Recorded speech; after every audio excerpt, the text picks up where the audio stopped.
Hey guys, welcome back. So as you can see, I am brewing an IPA, hence all the hops. So this is actually a kit from More Beer. The link is below. This one is a recipe by Moonraker, and it is the Space Nectar India Pale Ale. It's a bit of a hazy, but I don't know, I'm on a brewing IPA kick, so thought this one would be fun. What I love about brewing with kits is I don't have to measure anything. So it's pretty much just mill and go, and you can get all this stuff pre-milled too if you want, but I always double mill it anyway, even if it is pre-milled, so it's like, may as well save those guys some work. So what we've got going on here is this IPA is essentially all Whirlpool and dry hops. So we're doing 2 ounces of a Cryo Citra, so it's 25% alpha acid. It's basically a supercharged hop. They remove a lot of the leaf matter to make these cryo hops, so it's basically extra lupulin. It's about double. And so you can get a ton of great hazy flavor and aroma from it without having a ton of vegetable matter in your beer. So you remove the possibility of getting kind of a grassy flavor, and it really accentuates the hops. So we're using a ton of Citra. So we got the 2 ounces of Citra going in the Whirlpool, and then we've got 4 ounces of Citra going in the dry hop, as well as 2 ounces of Amarillo and ½ ounce of Apollo.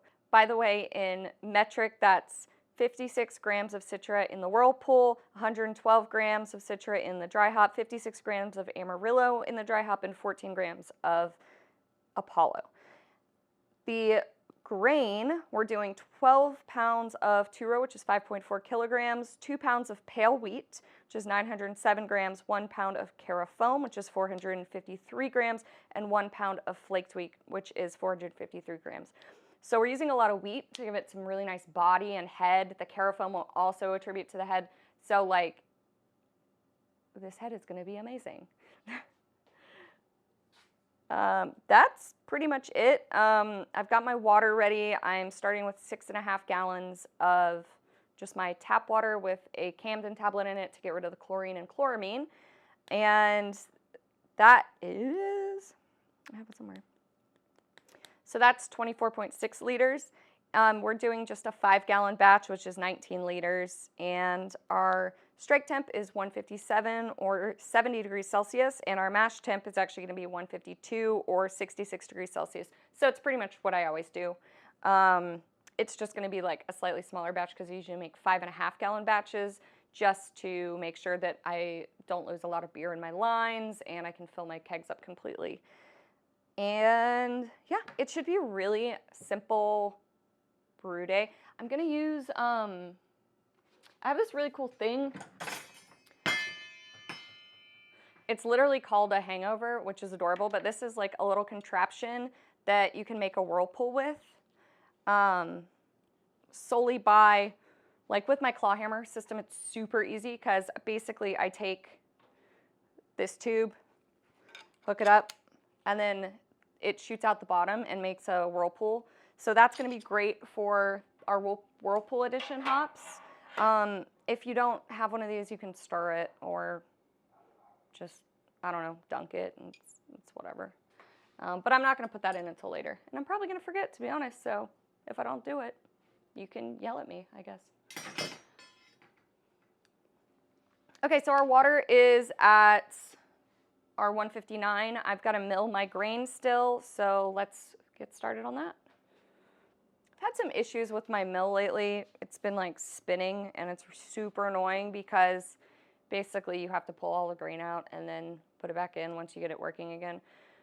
So I haven't fixed it yet. I don't really know what's wrong. I could increase my mill gap, but I don't want to do that. So I'm just kind of like having a great time pulling a bunch of grain out of my mill all the time. By the way, you shouldn't mill your flaked adjuncts. It'll just gum up the works and it's unnecessary because they're already gelatinized. It's basically oatmeal. But everything else will get milled. Looks like this wheat was already milled, but I'm gonna throw it in again. I don't want to fix this right now.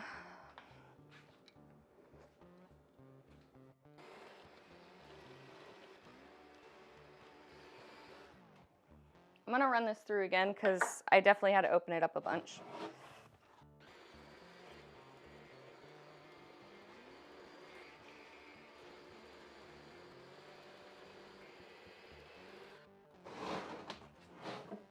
All right, that's definitely more of the consistency I like.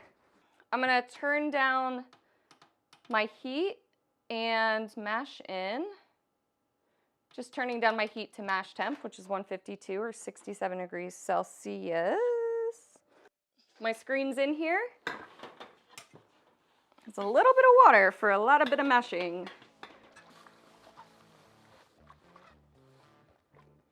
Breaking up any yeast or any grain clumps I see, because they will not convert if there's no water touching them.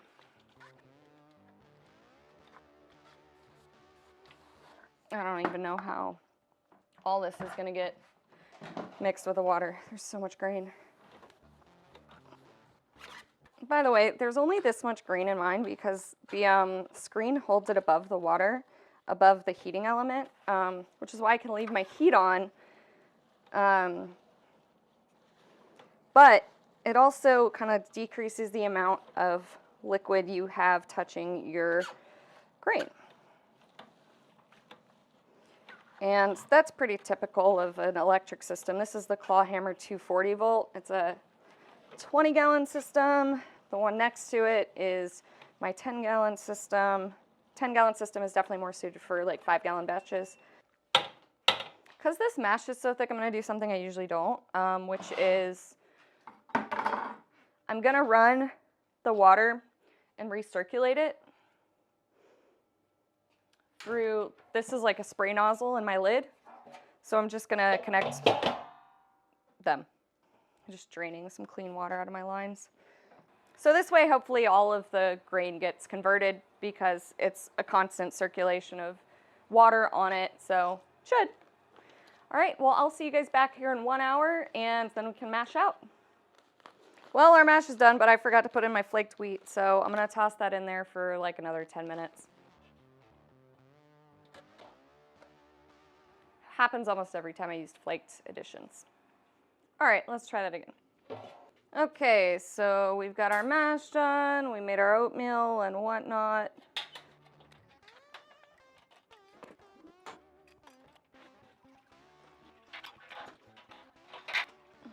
Gonna mix it around a bit so it'll drain better.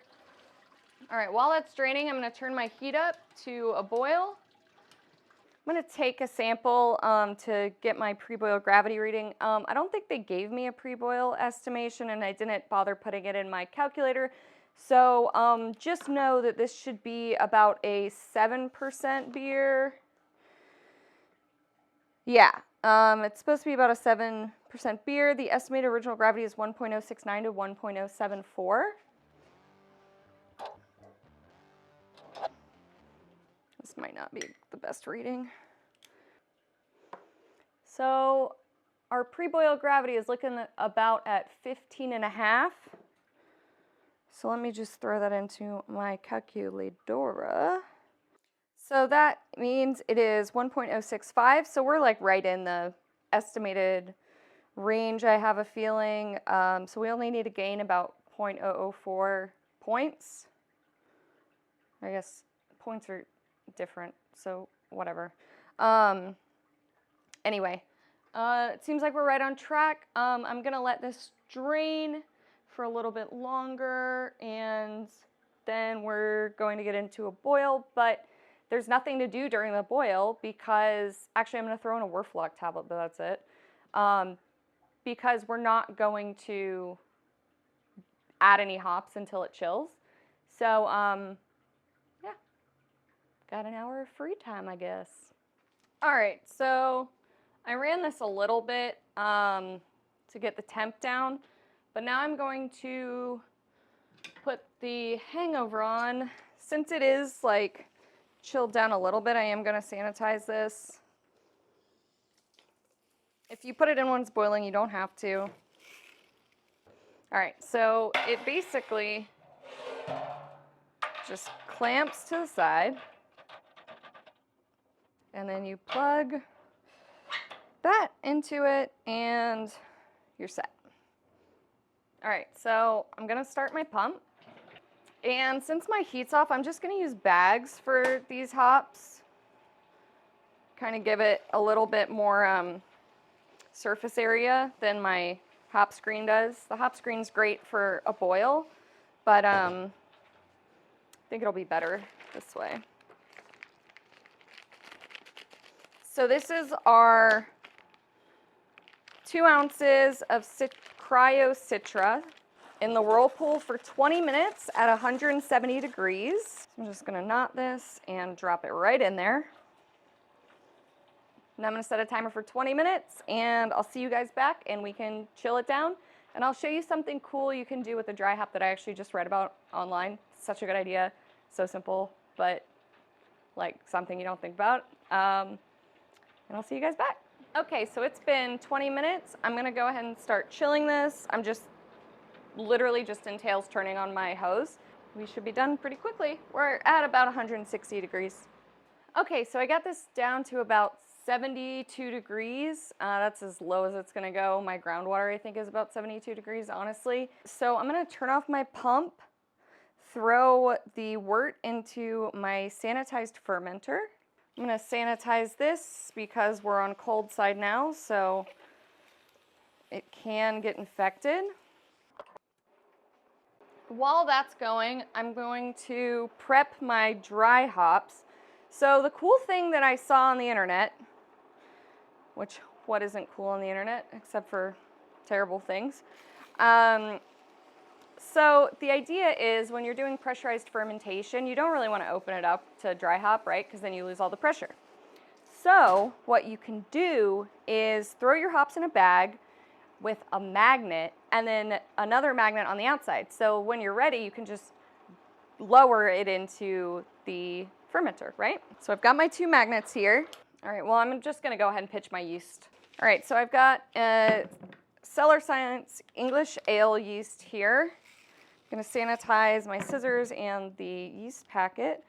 I just like to dump these right in, honestly. Some people rehydrate, but I haven't really found that I need to.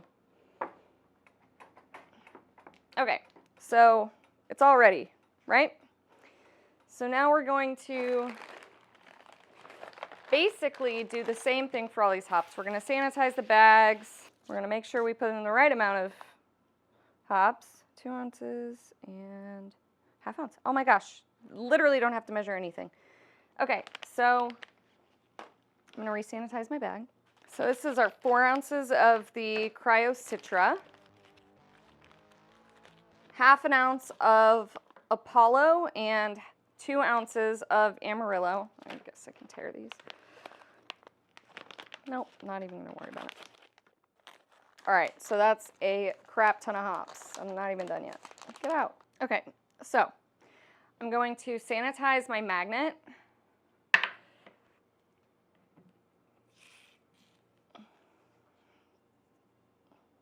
And I'm gonna try to kind of tie it in the knot so that it's like not really in there. I guess I can kind of double knot it. So the hardest part is gonna be actually getting this in there. Okay, so my magnet's right here in this little knot thing. And this is my other magnet. It should hold, right? All right, so in theory, it will stay there. And I'll be able to drop it in later. Thanks so much for watching. Like and subscribe. I really hope this one turns out because it sounds amazing and hoppy as hell. All right, I'll see you guys. Oh, my final gravity, or my original gravity, it was, oh, what was it? It was 1.074, so we're on the high side, but I like a stronger IPA anyway, so it works out for me. And I mean, we're pretty much sure to hit our target. It's a whole pack of yeast in there. All right, now, for real, goodbye.